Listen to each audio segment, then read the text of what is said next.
আপনি যে ইবাদত বন্দেগী করে জান্নাতে যেতে চান, ওই ইবাদত বন্দেগী তো ফেরেশতারা করেই চলছিল, নাকি তারা টায়ার্ড হয়ে গেছিল? তাদের সাথে চ্যালেঞ্জ করে আপনাকে পৃথিবীতে আল্লাহ তাআলা কেন পাঠাবার সিদ্ধান্ত নিলেন? ইন্নী জাইলুন ফিল আরদে খলিফা, তারা আমার প্রতিনিধিত্ব করবে, আমার রাজত্ব করবে তারা।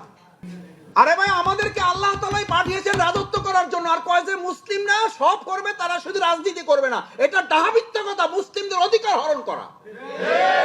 আমাদেরকে পৃথিবীতে পাঠানোই হয়েছে রাজত্ব করার জন্য। আমরা রাজত্ব করব, দেশ, এই সমাজ, রাষ্ট্র আমরা পরিচালনা করব। আসসালামু আলাইকুম ওয়া রাহমাতুল্লাহি ওয়া বারাকাতুহু। প্রথমে আমরা যে কোনো কর্মসূচি বা প্রশিক্ষণমূলক কর্মসূচির জন্য 5টি জিনিসকে সামনে রাখা খুব গুরুত্বপূর্ণ। যে এই জাতীয় আলোচনার মাধ্যমে মূলত আমরা শুরুতেই আমাদের ঈমানটাকে আমরা বৃদ্ধি করা টার্গেট নিতে চাই।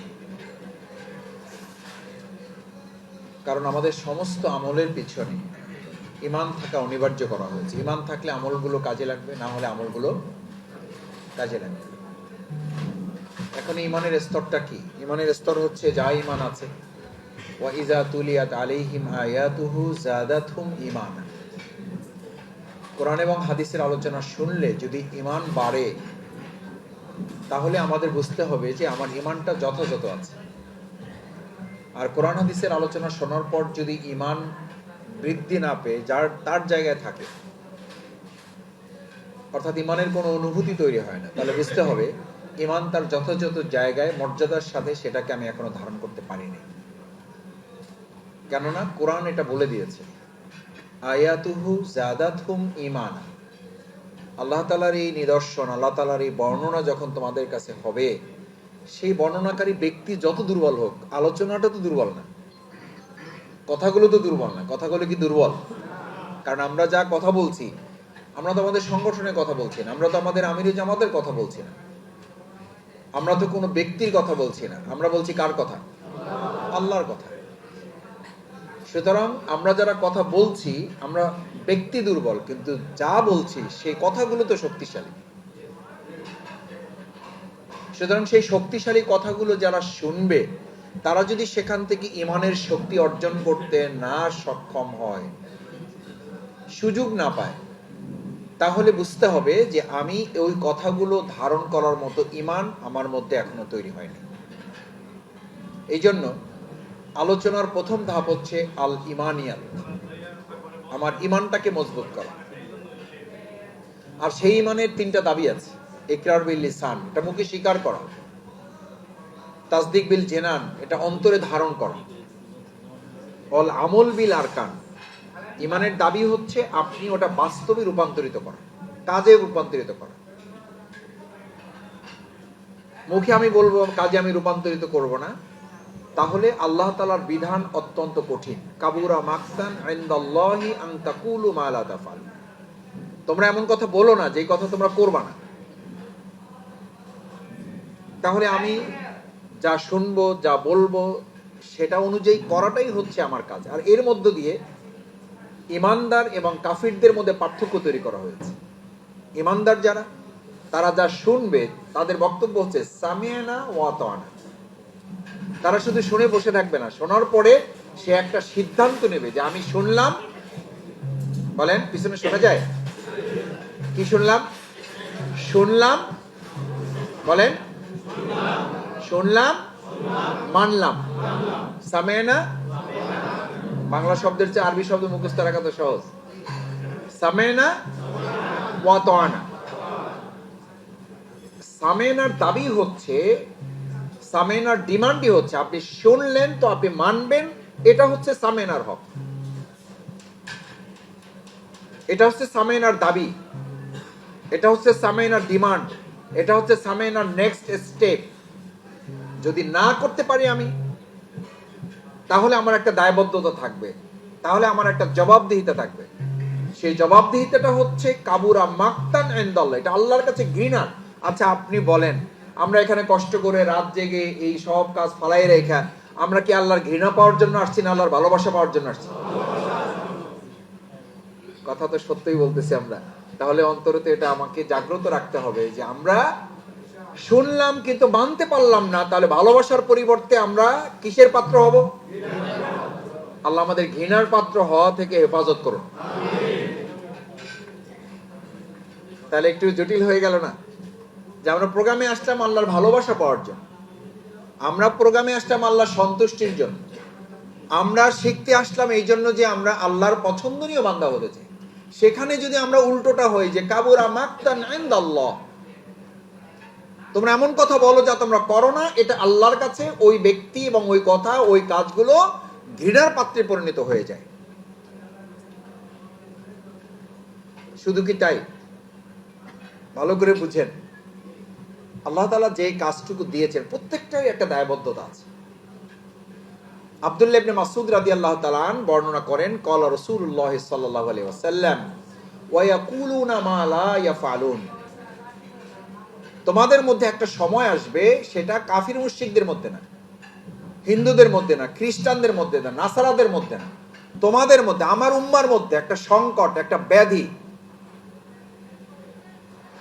একটা ক্রাইসিস, একটা দুর্যোগ তৈরি হবে। সেটা কি? ওয়ায়াকুলুনা মা লা ইয়াফআলুন, তারা বলবে কিন্তু, বলেন, বলবে কিন্তু এই জামানা আসছে না আসবে? তার মানে আমরা ওই দলে আছি। আল্লাহ আমাদের মাফ করুন। কিন্তু কথাটা কার? আল্লাহ রসুল করিম। মানুষদের মধ্যে কৃপণ সেই ব্যক্তি নয় যার টাকা নেই, মানুষের মধ্যে কৃপণ সেই ব্যক্তি যে রসুল করিম সাল্লাল্লাহু আলাইহি ওয়াসাল্লামের নাম উচ্চারিত হয় অথচ সে কি বলে না। এটা অন্তর দিয়ে বলেন তো, সাল্লাল্লাহু আলাইহি ওয়াসাল্লাম। রসুল করিম সাল্লাল্লাহু আলাইহি ওয়াসাল্লাম বলেন ওয়ায়াকুলুনা মা লা ইয়াফআলুন। ব্যাধিটাই হবে না যে ক্যান্সার, ব্যাধিটা হবে না যে এইচআইভি, ব্যাধিটাই হবে না যে করোনা, ব্যাধিটা হচ্ছে বলার লোক থাকবে, করার লোক থাকবে না। এবং সেটা আমার উম্মার মধ্যে। শুধু এই পর্যন্ত বলে শেষ হইলে তো অসুবিধা ছিল না। সংকটটা কোথায়? ইমানিয়াতের আলোচনা বলেছি যে সোনার সাথে ইমানের সম্পর্ক। সোনার মধ্যে দিয়ে ইমান থাকতেও পারে, ইমান চলেও যেতে পারে। সোনার মধ্যে দিয়ে ইমান বাড়তেও পারে, কমতেও পারে না, ইমান শেষই হয়ে যেতে পারে।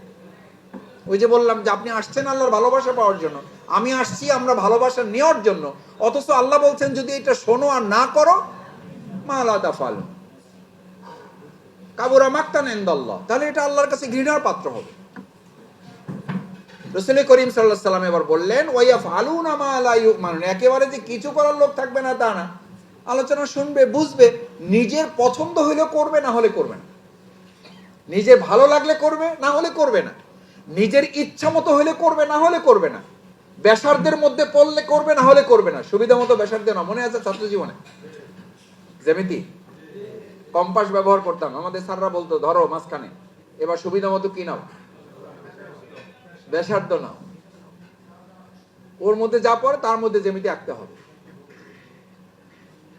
তো ইসলাম বলছে তোমার সুবিধা মতো ব্যাসার্ধ নিয়ে ইসলাম না, বরং ইসলামের ব্যাসার্ধটাকে সুবিধার মধ্যে ফেলতে হবে। এই সুবিধার মধ্যে ফেলতে গিয়া কেউ কেউ মনে করে যে মৃত্যুর পরে আমার দোয়াটা যেন এটা হয় বিসমিল্লাহি ওয়ালা মিল্লাতি রাসূলিল্লাহ, আমাকে আল্লাহ রসুলের মিল্লাতের উপরে ওখানে রাখা হচ্ছে, আর আমি সেই লোক এখন জীবিত থাকায় বলে যাচ্ছি রসুল করিম সাল্লাল্লাহু আলাইহি ওয়াসাল্লামের মিল্লাতের উপর আমার জীবন থাকবে, কিন্তু আমার রাজনীতি রসুল সাল্লাল্লাহু আলাইহি ওয়াসাল্লামের উপর থাকবে না। এই লোককে আপনি একবার না 1,00,000 বার বিসমিল্লাহি ওয়া আলা মিল্লাতি রাসূলিল্লাহ বলে রাখলেও এই লোক কি রাসূল সাল্লাল্লাহু আলাইহি ওয়াসাল্লাম মিল্লাতে রাখলো না কুফরি মিল্লাতে? আল্লাহ রাসূল করিম সাল্লাল্লাহু আলাইহি ওয়াসাল্লাম তো সেইটাই বলতে যে সুবিধা মতো ব্যাসার্ধ নেয় ওয়ায়াফআলুনা মা লা ইউমান, একেবারে যে করার লোক থাকবে না তা না, মসজিদ ইসলামের ভিত্তিতে চালাবে কিন্তু সংসদ চালাইতে চাইবে না। এই কথা বলার লোক আগের জামানায় ছিল, এখন নাই, ভবিষ্যতে আসবে। এই সমস্যা রাসূল সাল্লাল্লাহু আলাইহি ওয়াসাল্লামের সময় ছিল, এখন নাই। এখন থাকলেও নরমালি আছে, অসুবিধা তো নাই। এখন থাকলেও তাদের সাথে আমাদের বন্ধুত্ব থাকবে, অসুবিধা তো নাই। রাসূল সাল্লাল্লাহু আলাইহি ওয়াসাল্লাম তাদের সাথে 27টা যুদ্ধ করেছেন নিজে নেতৃত্ব দিয়া, আর আমরা বলবো যে না কোনো অসুবিধা নাই, আপনারা আপনাদের মতো বলেন, আমরা আমাদের মতো বলবো, কোনো সমস্যা নেই।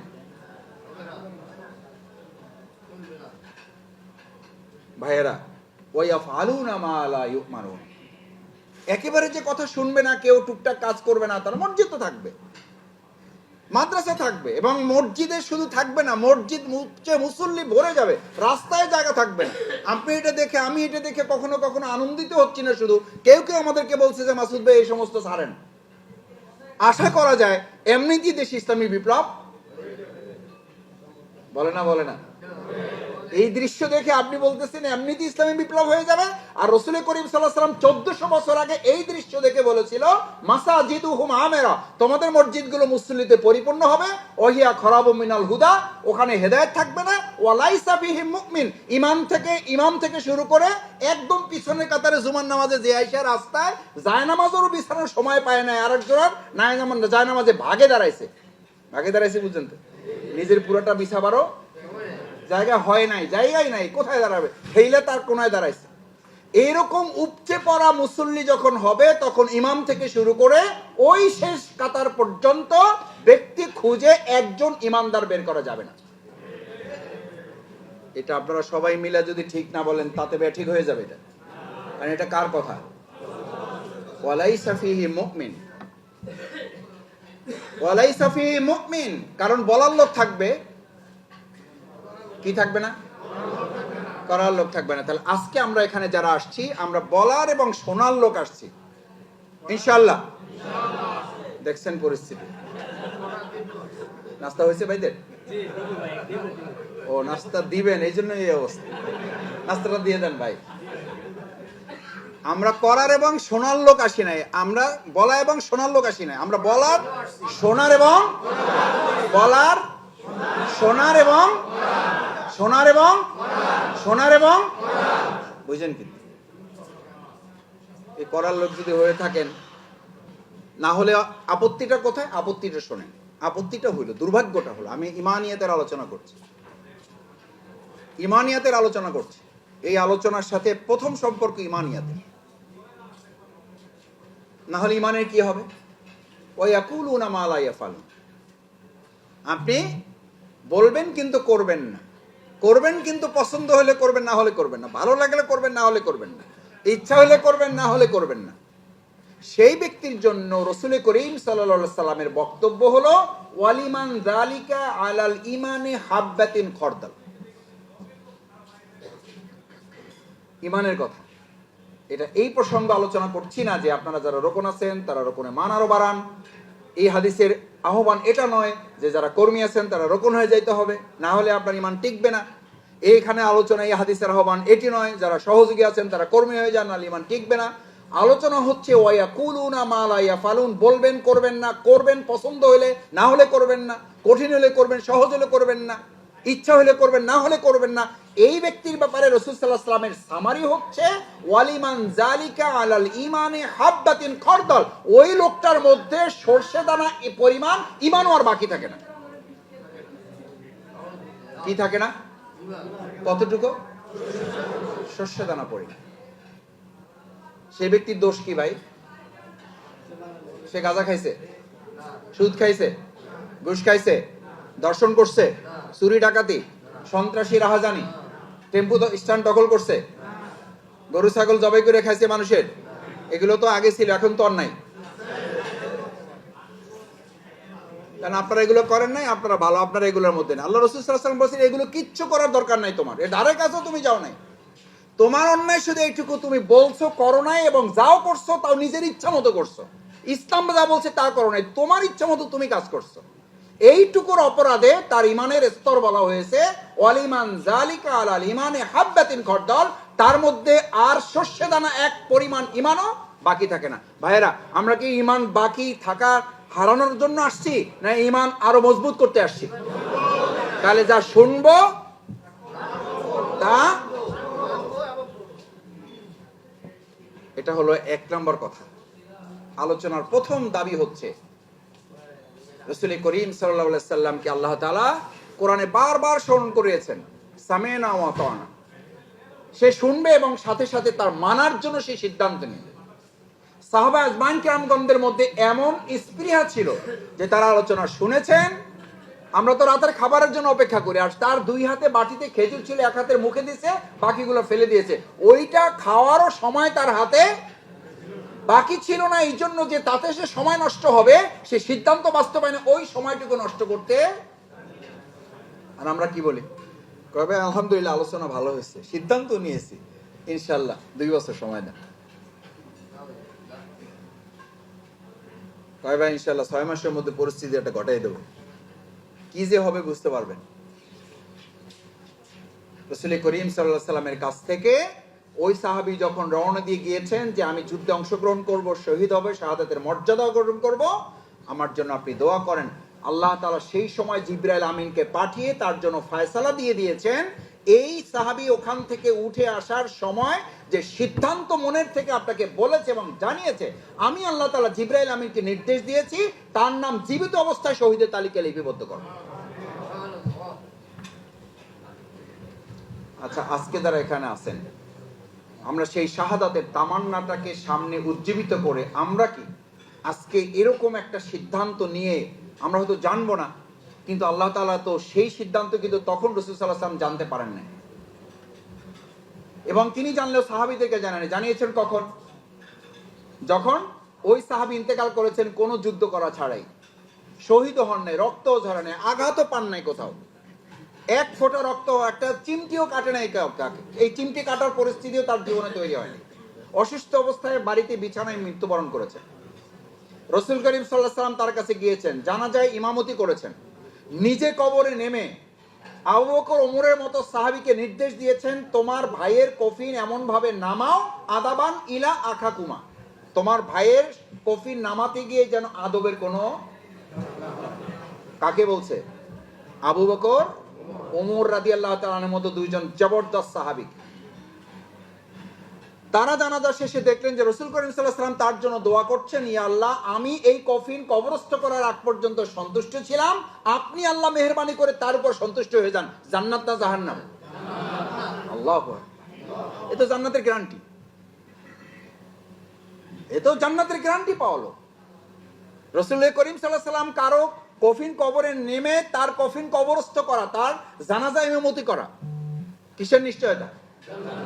জান্নাতের। আবার নির্দেশ দিচ্ছেন আদাবানি লাখা কুমা, এই কফিন নামাতে গিয়ে যেন আদবের খেলাপ না হয়, একটু এদিক ওদিক না হয়, খবরদার। ওমর এবং আবু বকর থরথর করে কাঁপছেন। রাসূল সাল্লাল্লাহু আলাইহি ওয়াসাল্লাম মুনাজাত শেষ করার পর, দোয়া শেষ করার পর জিজ্ঞেস করছেন, ইয়া রাসূলুল্লাহ, তার বৈশিষ্ট্যটা কি? কি করেছেন তিনি? শহীদ হয়েছেন তা তো জানি না আমরা, তার তো কোনো রক্তও নাই, কোনো আহতর চিহ্নও তো আমরা দেখলাম না, তিনি তো অসুস্থ অবস্থায় বিছানায় ইন্তেকাল করেছেন।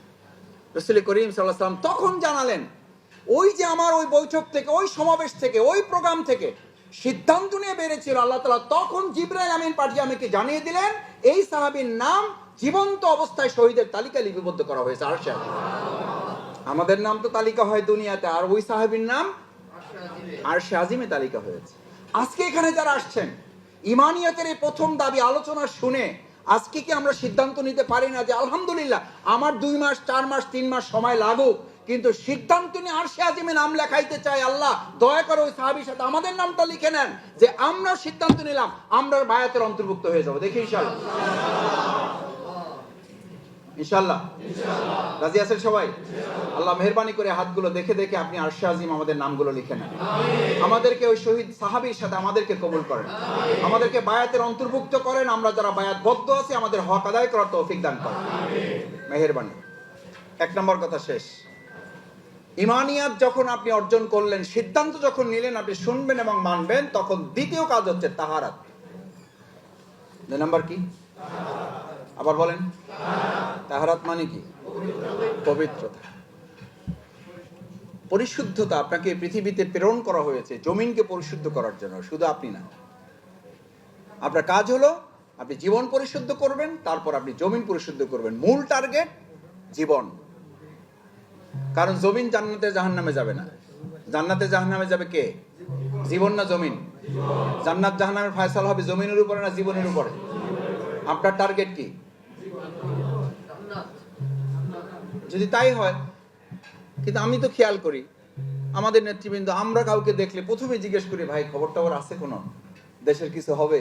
জমিনের অবস্থা কি হবে সামনে? কারা দেশ চালাবে? জমিনটা কারা চালাবে? কোনো ভালো খবর টবর আছে? সব ভালো খবর জমিনের জন্য, আমার কোনো। এখন যদি আপনাদেরকে 100 কোশ্চেন করতে দেওয়া হয়, আমি একেবারে অভিজ্ঞতা থেকে বলছি, একটা কোশ্চেনও ব্যক্তিগতভাবে এটা আসবে কিনা আমি জানি না, আমার এই কথা যেন মিথ্যা প্রমাণ হয়, আমি এটাই চিন্তা করি, মিথ্যা প্রমাণিত হয়, একজনকে ওইটা আমাকে হয়তো জানতে চাইবেন কিনা আমার সন্দেহ আছে যে ভাই আমার একটু নামাজ 5 ওয়াক্ত জামাতে হইতে একটু অসুবিধা হয়, এই 5 ওয়াক্ত নামাজ জামাতে পড়ার ব্যাপারে আমি আপনার কাছে একটা পরামর্শ আশা করি। এটা বলার পরে হয়তো 2-3 দিন মনে করবেন যে হ্যাঁ ভাই এরকম একটা কোশ্চেন আসলে করা উচিত ছিল, কিন্তু এখানে যারা আছেন যদি 100 কোশ্চেন করার সুযোগ আপনাদের হাতে থাকতো, এখানে যদি আমিরে জামাত উপস্থিত থাকতেন, আমাকে আপনারা একটা কোশ্চেনে করবেন এটা আমি মনে করি না, আমি সেই কোশ্চেনে উপযুক্ত না, কিন্তু আমিরে জামাত যদি থাকতেন, আপনারা যদি 100 কোশ্চেন করতেন, 100 কোশ্চেনের মধ্যে আমি আমার বাছাই করার সুযোগ হয়। আমিরে জামাত যখন কোশ্চেন আহ্বান করেন বাছাই করার সুযোগ হয়, ব্যক্তিগত কোনো কোশ্চেন নেই, কোশ্চেন হলো সব রাষ্ট্র, সমাজ, দেশ, আন্তর্জাতিক। কোন কোন ক্ষেত্রে সাদে অভিযানের প্রশ্নে জামাতের পরিকল্পনা কি আমিরে জামাত জানতেছে, আর নিজের জীবনের খবর নাই। আরে ভাই আল্লাহ সুবহানাহু ওয়া তাআলা টার্গেট আগে জমিন করছেন না জীবন করছেন? জমিন না জীবন? রাসূল সাল্লাল্লাহু আলাইহি সাল্লাম জমিন না জীবন? আগে সোনার জীবন না আগে সোনার মদিনা? আগে সোনার বাংলা না আগে সোনার মানুষ? কিন্তু আপনারা আগে কি চান? আমাদের সংস্কার আলারা কি চায়? আমাদেরকে যারা গালি দেয় তারা আগে কি চায়? কয় যে আমরা যা আছি আমরা ঠিক থাকবো, কিন্তু আমরা সোনার বাংলা করে ছাড়বো।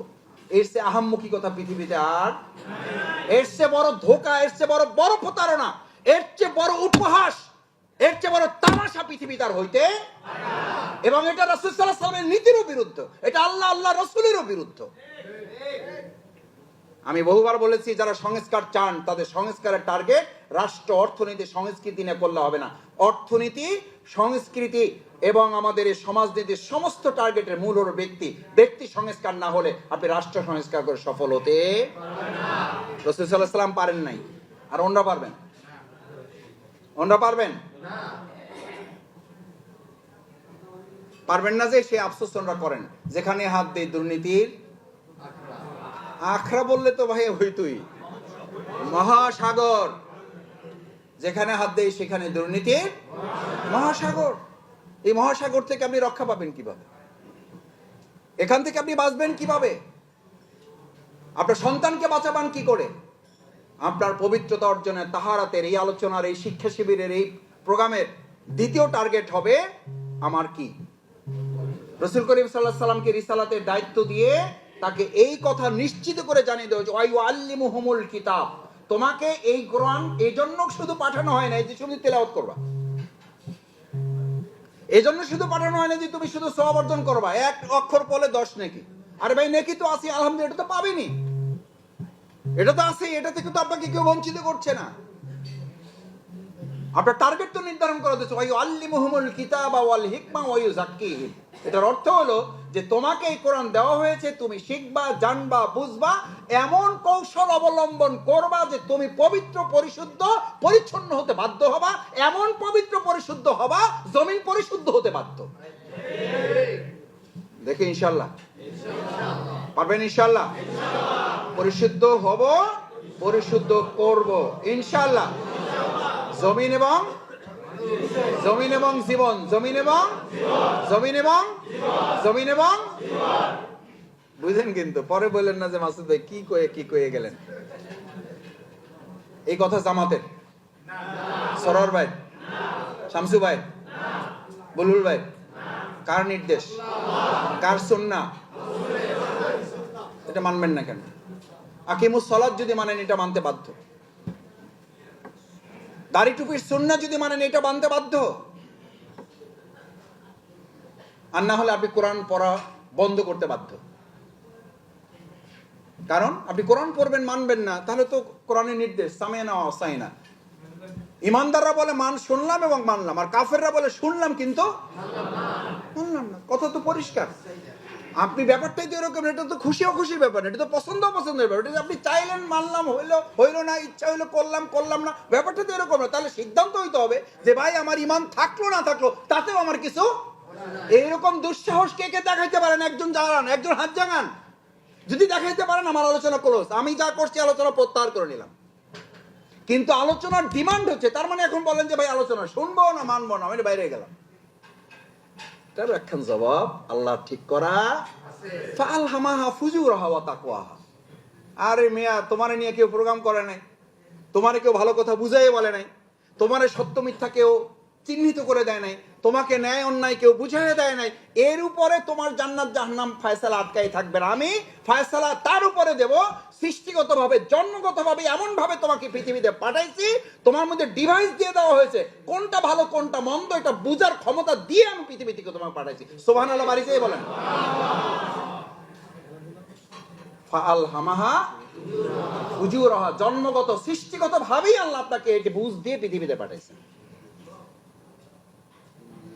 এখন যদি আমি যদি না জানার ভান করি, তাহলে আমি জেগে থেকে ঘুমায় আছি। জেগে থেকে ঘুমায় থাকলে তাকে ঘুম থেকে উঠানো, আসলে কি ঘুমাইলে তারা ঘুম থেকে উঠানো যায়, কিন্তু কেউ যদি জেগে থেকে ঘুমিয়ে থাকে তাকে জাগানো যায় না। সেরকম করে ইমানদার যদি এখানে থাকে, ঘন্টার পর ঘন্টা না, দিনের পর দিন না, সপ্তাহের পর সপ্তাহ না, মাসের পর মাস না, বছরের পর বছর না, জীবনের পর জীবন আলোচনা করলেও আমাদের কোনো উন্নতি পরিবর্তন। আমরা কি সেজন্য আজকে আসছি এখানে? তাহারাতের জন্য আসছি। আমরা পবিত্র হতে এসেছি। কেন পবিত্র হতে হবে? আপনি পবিত্র হতে হবে এই জন্য যে আপনাকে পৃথিবীতে পাঠানো হয়েছে শুধু ইবাদত বন্দেগী করার জন্য। আপনাকে একটা রেসপন্সিবিলিটি দিয়ে পাঠানো হয়েছে, একটা দায়িত্ব দেওয়া হয়েছে, একটা ঝুঁকি নিয়ে আপনাকে পাঠানো হয়েছে। আপনি যে ইবাদত বন্দেগী করে জান্নাতে যেতে চান, ওই ইবাদত বন্দেগী তো ফেরেশতারা করেই চলছিল, নাকি তারা টায়ার্ড হয়ে গেছিল? তাদের সাথে চ্যালেঞ্জ করে আপনাকে পৃথিবীতে আল্লাহ তাআলা কেন পাঠাবার সিদ্ধান্ত নিলেন, সেই কথা কি আল্লাহ জানাইছেন না আমরা জানাইছি? কি জানাইছে? ইন্নী আ'লামু মা লা, আমি জানি, তোরা চুপ করে বসে থাক। সিদ্ধান্ত কে দিয়েছে? আল্লাহ তাআলা দিয়েছে। ঝগড়া বিবাদ হয়েছে, বলছে চুপ কর, তোরা জানোস না, আমি কি জানি। আমি কেন পাঠিয়ে দিছি? ইন্নী জাইলুন ফিল আরদে খলিফা, তারা আমার প্রতিনিধিত্ব করবে, আমার রাজত্ব করবে তারা। আরে ভাই, আমাদেরকে আল্লাহ তাআলাই পাঠিয়েছেন রাজত্ব করার জন্য। আর কয় যে মুসলিমরা সব করবে, তারা শুধু রাজনীতি করবে না, এটা ডাহাবিত্য কথা, মুসলিমদের অধিকার হরণ করা। আমাদেরকে পৃথিবীতে পাঠানোই হয়েছে রাজত্ব করার জন্য। আমরা রাজত্ব করব, দেশ, এই সমাজ, রাষ্ট্র আমরা পরিচালনা করব। কে পাঠিয়েছেন এটা? কে আর দেওয়া দাবি? কার দেওয়া অধিকার? এই অধিকার থেকে আমাদেরকে বঞ্চিত করা কত সোজা না। সেদিন ভুলে যান। যে আমাদের গ্রামে একটা কথা বলে, সেই দিন নাই রে নাতি, খাবুলে খাবুলে ওই দিন শেষ। ওই দিনের কথা ভুলে যান। যা বুঝাবেন সেই বুঝ নিয়ে বসে থাকার দিন শেষ। আমরা 17 বছরই মাথা নোয়াইনি, ভবিষ্যতে আমরা মাথা নোয়াবো না। আমাদের নেতৃবৃন্দে হাসির মুখে ফাঁসি নিয়েছেন। সেই নেতৃবৃন্দকে পৃথিবীর আর কোন শক্তি, এক আল্লাহ ছাড়া আমাদেরকে পরাজিত করতে পারবেন। আমরা ইসলামকে বিজয়ী করি, তার প্রতিশোধ গ্রহণ করি। এটা শুধু আপনাদের এই বলার মধ্যে থাকলে হবে না। এই জমিন পরিবর্তনের জন্য আপনার পবিত্রতা অর্জনের প্রথম ধাপ হচ্ছে আমি নিজে পবিত্র হব। পারবেন ইনশাআল্লাহ? না হলে ক্ষতিটা কি? ক্ষতিটা হচ্ছে ওই যে আপনি যদি পবিত্র, পরিচ্ছন্ন, পরিশুদ্ধ হওয়ার সিদ্ধান্ত নিতে না পারেন, তাহলে যে উদ্দেশ্যে আপনাকে প্রেরণ করেছেন, ফেরেশতাদেরকে আল্লাহ তাআলা যে কথা জানিয়ে তাদেরকে থামিয়ে দিয়েছিলেন যে আমি তো পাঠাবার একটা উদ্দেশ্য আছে। আরে মিয়া, তোমরা সারাদিন ইবাদত বন্দেগী করো, এটা ঠিক আছে, কিন্তু তোমাদেরকে বললে তোমরা সমাজ রাষ্ট্র পরিচালনার কাঠামো তোমাদেরকে দেওয়া হয় না, এটা তোমরা পারবা না, ওইটা আমি দিয়ে তাদেরকে পাঠাচ্ছি। আমি আমার বিরাট সম্মান মর্যাদা, ওয়ালাকাদ কাররামনা বানি আদম, এখানে আমার শিক্ষক তুল্য অনেক ওলামায়ে কেরাম আছে, যাদের আমি ছাত্র হওয়ারও যোগ্য না, সেই শিক্ষকরা এখানে আছেন। ভালো করে বুঝেন, তারা আমার ভুল হলে ধরাই দিয়েন। ওয়ালাকাদ কাররামনা বানি আদম, আমি আদমকে সম্মানিত করি নাই, শুধু অবশ্যই সম্মান এবং মর্যাদা দিয়ে আমি আদমকে সৃষ্টি করেছি। কাররাম, এই কাররাম শব্দ ব্যবহৃত হয় আর কোথায়? কোরআনুল, বলেন, কোরআনুল কারীম। রব্বে রব্বে রব্বে নবিয়ে নবিয়ে সুবহানাল্লাহ, বাড়ি যাই বলবেন। সেই কারীম কার সাথে? সেই কারীম কার সাথে? আপনার সাথে আল্লাহ যুক্ত করেছেন। আর একবার অন্তর থেকে বলেন সুবহানাল্লাহ। আচ্ছা এবার বলেন, মর্যাদা যার যত বেশি, দায়িত্ব তার তত কম। আহা, তাহলে আপনি কেন মনে করতেছেন নামাজ, রোজা, হজ, যাকাত করি আপনি জান্নাতে চলে যাবেন? এই কথা আমরা বললে আমাদের দোষ। কয় যে হেতেরা নামাজ রোজার মর্যাদা কমাই হেলাইছে। আরে ভাই, এটা কি নামাজ রোজা মর্যাদা কমানো না বাড়ানো? নামাজ রোজা তো ট্রেনিং ইস্যু, প্র্যাকটিক্যাল ইস্যু তো হচ্ছে আকিমুদ্দিন, আল্লাহর জমিন, আল্লাহর দিনকে বিজয় করা। আপনাকে পাঠানো হয়েছে এই জন্য। নামাজ, রোজা, হজ, যাকাত, এই তাসবিহ, তাহলিল, জিকির, আজকার, এগুলো ফেরেশতারা করতে পারতো না? নাকি টায়ার্ড হয়ে তারা রিটায়ার্ড নিছে, পেনশনে গেছে? তারা তো এই কথাই বলছিল যে এই ইবাদত বন্দেগী আমরা যা দরকার আমরা করতেছি, শুধু আমরা কেন, সমস্ত মাখলুক এটা করতেছে। এদেরকে পাঠিয়ে ঝামেলা যায় না। আল্লাহ বলছে না এদের ঝামেলা করুক আর যাই করুক, এদের একটা মহান দায়িত্ব আছে। সেই মহান দায়িত্ব হলো শুধু ইবাদত না, মূল কথা হলো তাদেরকে আমি পাঠাচ্ছি লিউযহিরাহু আলা দ্বীনি কুল্লিহি। এই সমস্ত লাফালাফি, উড়াউড়ি, জোরাজুরি যা করুক, সেই সব মতবাদের উপরে ইসলামকে বিজয়ী করা হলো তাদের কাজ। তাহলে আমরা শুধু নামাজ পড়াই কাজ, শুধু রোজা রাখাই কাজ, শুধু টিসি করাই কাজ, শুধু এরকম আলোচনা সরাই কাজ, শুধু কর্মশালায় আমাদের জীবনের শেষ? তাহলে পরিবর্তন হবে ইনশাআল্লাহ। কারণ এটা কার দেওয়া দায়িত্ব? তিনি আপনাকে দায়িত্ব দিয়ে পাঠিয়েছেন। এই খলিফার দায়িত্ব আপনাকে দিয়ে পাঠিয়েছেন। খলিফার কাজই হলো কাপড় টুকরা টুকরা কাইটা নতুন একটা জামা বানাই দাও। আপনি এই পৃথিবীটা কাটবেন, কাইটা নতুন একটা পৃথিবী বানাই দেবেন। সুবহানাল্লাহ। 3 নম্বর, আমি আলোচনার শেষ দিকে যেতে চাই।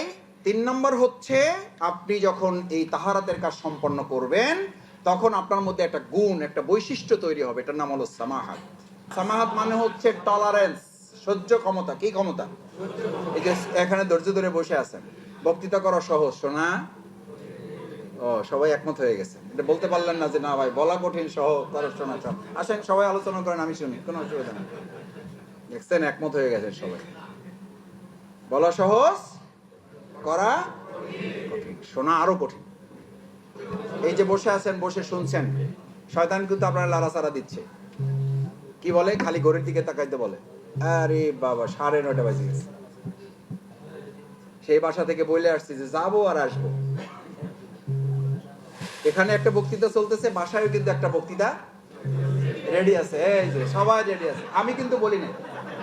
দেখেন, আমার বলার আগে কিন্তু সবাই আমাকে হেল্প করছে, তার মানে বোঝা যায় যে আপনারা অভিজ্ঞতা লব্ধ।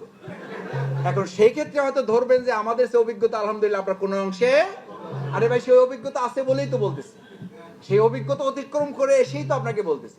আলহামদুলিল্লাহ আপনারাও সেই অভিজ্ঞতা অতিক্রম করে এখানে আসছেন, পারবেন ইনশাআল্লাহ। তার মানে হলো লড়াই লড়াই লড়াই চাই। পরিবারে বলবে যে কোথা থেকে আসছে, এরা কি জামাতের প্রোগ্রাম থেকে আসছে না কোনো ক্লাব থেকে আসছে? মাথাতে এত গরম হওয়ার কথা না। যাই বলছেন যে কি ব্যাপার, সালাম কালাম কি ভুলে গেছো? আমি সেই আগের আব্দুর রহিমান নাই, পবিত্র হয়ে আসছি, সালাম দাও। এটার নাম পবিত্রতা? এটার নাম পবিত্রতা? শীতের দিন তরকারি মরকারি কই, কি করছে এগুলা? ওখানে খাইয়ে আসছি সেটা তো পরের কথা, তুমি কি রাখছো সেটা আগে দেখতেছে। খাই না খাই সেটা পরে সিদ্ধান্ত। এটার নাম পবিত্রতা? এটার নাম সামাহাত। আমার এলাকায় এক লোক ছিল, প্রতিদিন বাড়িঘর ভাঙচুর। আমরা জিজ্ঞেস করতাম যে চাচা ঘটনা কি, এত শব্দ হয় রাত্রিবেলা? কয় বুঝবা না। আমরা বুঝে বলেন তাহলে না বুঝবো। বসে রাত করে বেশি ফিরি তো, তোমার ভাবি যদি মেজাজ খারাপ করে তাহলে তো পাল্টা অ্যাকশন আমার উপরে নেবে। এই জন্য আমি আগেই অ্যাডভান্স অ্যাকশন নিয়ে ফেলি, যে দরজা এমন ধরে ধাক্কা দেই যে আমার মেজাজ দেখে সে বুঝতে পারবে, জিজ্ঞাসাই করেন এত রাত কোথায় ছিলাম। বরং আমি বলি যে এত রাতে আসছি, দরজা খুলতে এত দেরি হইল কেন? আমি বললাম চাচা এই কাজ করেন কেন? কয় এই কারণে করি যাতে সে কোনো অ্যাকশনে যাইতে, আগাম প্রতিশোধ। অ্যান্টিবায়োটিক নিয়ে রাখছে। এটার নাম সামাহাত? রাত বেশি করে যাবেন, একটু বিনয়ী থাকবেন, সালামটা দিবেন, কি করব, যেই কাজ তোমার করার কথা ছিল সেটা তোমার পক্ষ থেকে করে আসলাম, যাতে দুনিয়াতে একটু একসাথে থাকতে ব্যত্যয় ঘটলেও জান্নাতে যেন পারবো বলতে ইনশাআল্লাহ। এটা কোরআনের কথা, এটা আমার কথা না, এটা কোরআনের ওয়াদা। এটার নাম সামাহাত। ওয়ায়ানকালিবু ইলা আহলিহি মাসরুরা। আল্লাহু আকবার। আল্লাহ তার বান্দা বান্দাদেরকে বলেন, তুমি তোমার স্ত্রীকে, স্ত্রী তার স্বামীকে, স্বামী স্ত্রী তার সন্তানকে যখন এরকম আল্লাহর কাজে একটু এদিক ওদিক হবে, একটু হক আদায় কম হবে, মাথা গরম না করে আল্লাহর এই বিধান তাকে জানিয়ে দাও যে দুনিয়াতে একসাথে থাকলে আর কত বছর থাকবে? 100 বছর। 100 বছর থাকলে অত তার না থাকার সমান। এমনি 60-70 বছর কে ডানে আছে কে বামে আছে তো বুঝতেই 2 দিন লাগে। সেই 100 বছর বেঁচে থেকে আপনার লাভই বা কি হয়? আর যে আল্লাহ তাআলা বলেন তোমাকে আমি জান্নাতে প্রবেশ করাবো না, শুধু এমন যুবক যুবতী অবস্থায় প্রবেশ করাবো যে যৌবন গোটা পৃথিবী তুমি 1 সেকেন্ডের জন্য উপভোগ করো নাই, ওরকম যৌবন, ওরকম যুবক যুবতীর বয়স আমি তোমাদেরকে আল্লাহ দান করবো। কিন্তু আমাদের একটা দুর্ভাগ্য আছে, এরকম যৌবন, এরকম যুবক, এরকম যুবতী, এরকম জান্নাত সবই আমরা চাই, শুধু মৃত্যুই চাই না। অথচ বেলাল রাদিয়াল্লাহু তাআলা যখন মৃত্যু আসন্ন, তার পাশে দাঁড়িয়ে, তার পাশে মাথা চুলকাতে মাথায় একটু ম্যাসাজ করতে করতে বলছেন, বেলাল আপনার তো একটু কষ্ট হচ্ছে, আপনার কি মনে হচ্ছে? বলছে আমার কিছুই মনে হচ্ছে না, আমি মৃত্যুকে ভয় পাই, কিন্তু এই মৃত্যুকে আলিঙ্গন করা ছাড়া তো আমি আমার প্রিয় নবীর সাথে সাক্ষাৎ করতে পারবো না। আমি যত দ্রুত সম্ভব আমি মৃত্যুর কাছে পৌঁছতে চাই। আমি মৃত্যু ছাড়া তো জান্নাতে পা রাখতে পারবো না, আমি দ্রুত সম্ভব মৃত্যুর মুখোমুখি হতে চাই। আমি মৃত্যু ছাড়া তো আল্লাহর সাক্ষাৎ পাবো না, আমি যত দ্রুত সম্ভব আমি মৃত্যুর মুখোমুখি হতে চাই।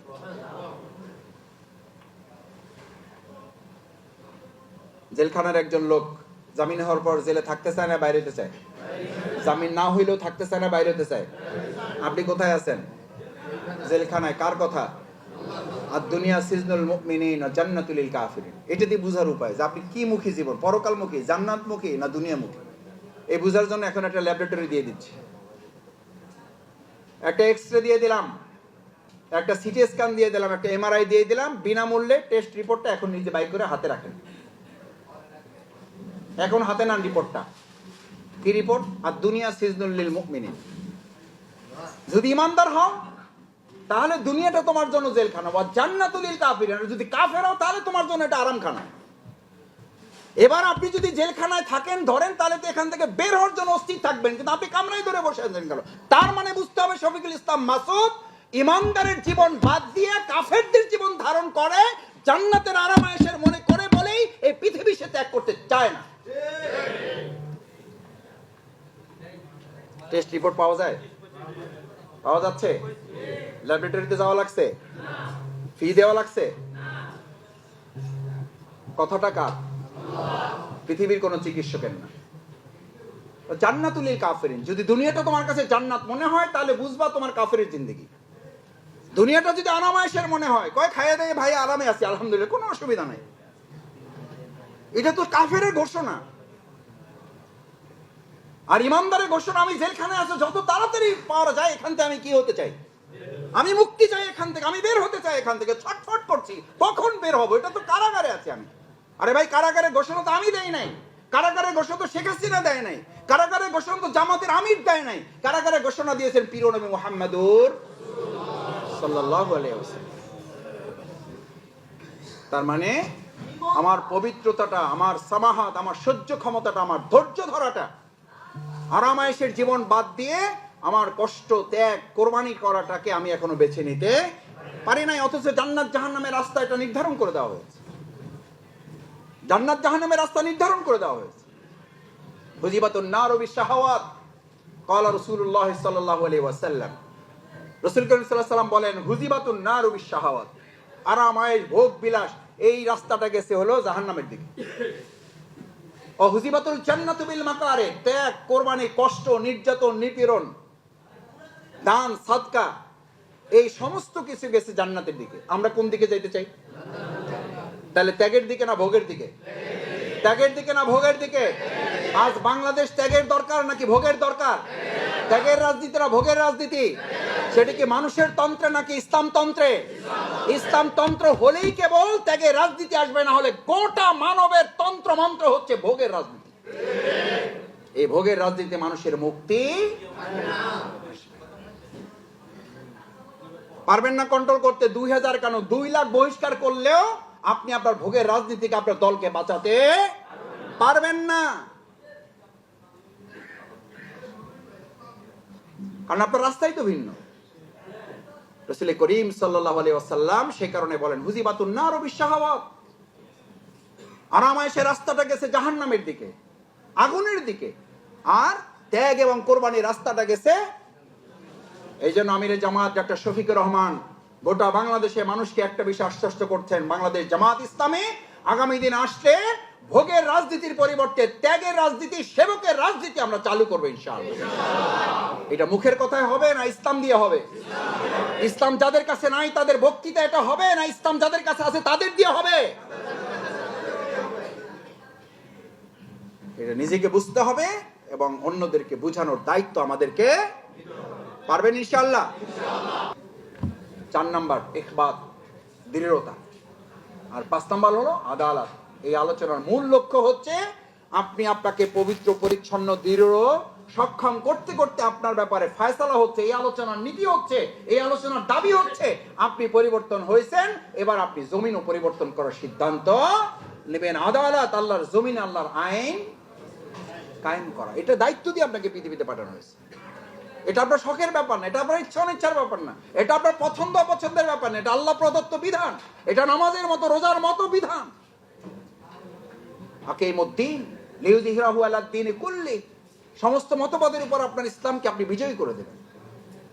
সেই কারণে আপনার 5টা পয়েন্ট বলেছি। ইমানিয়াত, বলেন একটু। ইমানিয়াত, তাহারাত, সামাহাত, ইখবাত, আদালত। আপনারা অনেক কষ্ট করেছেন, সন্ধ্যা থেকে শীতবস্ত্র উপহার প্রদান করেছেন। এরপরে আপনারা নিজেরা এসছেন যে আমরা এবার জমিনের মানুষের কল্যাণ করেছি, এবার আমার নিজের কল্যাণের জন্য। যে আমরা গ্রামে একটা কথা বলি, নিজের ভালো তো পাগলেও বোঝে। তো আলহামদুলিল্লাহ আমরা তো পাগল না, আমরা তো ভালো স্বাভাবিক মানুষ। তাহলে আমার ভালোটাকে আমরা বুঝবো না? আমরা মানুষের কল্যাণ চাই, আমরা দেশের কল্যাণ চাই, আমরা রাষ্ট্রের কল্যাণ চাই, আমরা সমাজের কল্যাণ চাই, কিন্তু প্রথম কল্যাণটা কার করতে হবে? আল্লাহ আমাদের কল্যাণের জন্য কবুল করুন। সুবহানাকাল্লাহুম্মা বিহামদিকা আশহাদু আল্লা ইলাহা ইল্লা আনতা আস্তাগফিরুকা ওয়া